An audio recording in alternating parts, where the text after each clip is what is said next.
សួស្តីបងប្អូនទាំងអស់គ្នាថ្ងៃនេះខ្ញុំមកអាប់ដេតនៅក្នុងភាគហ៊ុនរបស់ Evidian ដែលជាក្រុមហ៊ុន Chip ហើយក្រុមហ៊ុននេះដែរគេបានផុសនៅក្នុង News ដែលនៅក្នុងនេះគឺ Evidian បានទិញយកភាគហ៊ុន Croc ដែលមានសមត្ថភាពរចនា Chip AI និងមានសមត្ថភាពខ្ពស់ខ្លាំងនៅក្នុងការធ្វើការ so នៅក្នុងនោះដែរគឺមានអ្នកវិនិយោគទុនជាច្រើនបងប្អូនដែរ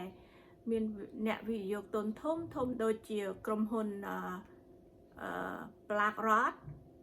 Berman, Samsung, Cisco ជាដែលបានចូលរួមជាមួយ Evidian ដែលគេបាន sign contract បងប្អូន so Evidian នឹងមានការឡើងភាគឡើងប្រាក់ចំណេញនៅថ្ងៃអនាគតប៉ុន្តែឥឡូវនេះដោយសារតែទីផ្សារវាមានព័ត៌មាន bad news ច្រើនហើយសូមបងប្អូនមានការប្រុងប្រយ័ត្ននៅក្នុងការទិញភាគហ៊ុនកុំឲ្យខាត់បងលុយច្រើនយើងគួរតែរងចាំមើលបន្តិចទៀតព្រោះអីទីផ្សារឥឡូវវាមិនសូវជាល្អទេបងប្អូន so ពេលបងប្អូនចង់លេងភាគហ៊ុនអីប្រុងប្រយ័ត្នមែនទែនព្រោះអីវាអាចធ្លាក់ចុះទាបជាងហ្នឹង so នេះជាយោបល់របស់នាងខ្ញុំក្នុងការគិតរបស់នាងខ្ញុំហើយខ្ញុំក៏បានផ្អាករយៈពេលប្រហែលជាខ្ទង់2អាទិត្យនេះគឺខ្ញុំអត់សូវហ៊ានទិញប្រហែលទេព្រោះអីខ្ញុំខ្លាចវាធ្លាក់ខ្លាំងជាងនឹងទៀតប៉ុន្តែនេះជាការផ្ដល់យោបល់របស់នាងខ្ញុំទេបងប្អូនចង់ទិញពេលឥឡូវឬក៏ចាំបន្តិចទៀតអាហ្នឹងវាជាការសម្រេចចិត្តរបស់បងប្អូននេះខ្ញុំក៏តែមកអាប់ដេតជាមួយនឹងភាគហ៊ុន Evidian ទេហើយ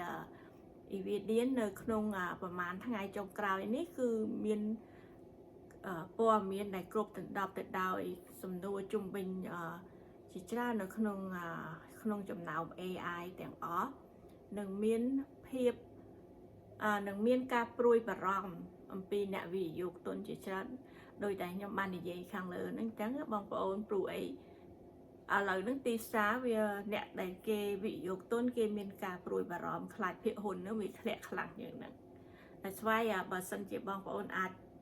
hold your cash បានណាទុកសិនទៅបងប្អូនព្រោះអីវាជារឿងមិនសូវល្អប៉ុន្មានទេ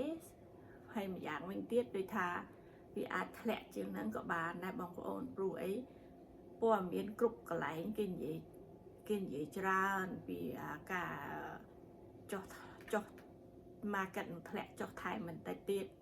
អញ្ចឹងខ្ញុំប្រហែលជាhold លុយទុកតែបងប្អូនយើងចាំមើលទៅវាចុះបានដល់ប៉ុណ្ណាហើយឥឡូវនេះខ្ញុំមិនសូវបានជាអាប់ដេតច្រើនដោយសារខ្ញុំ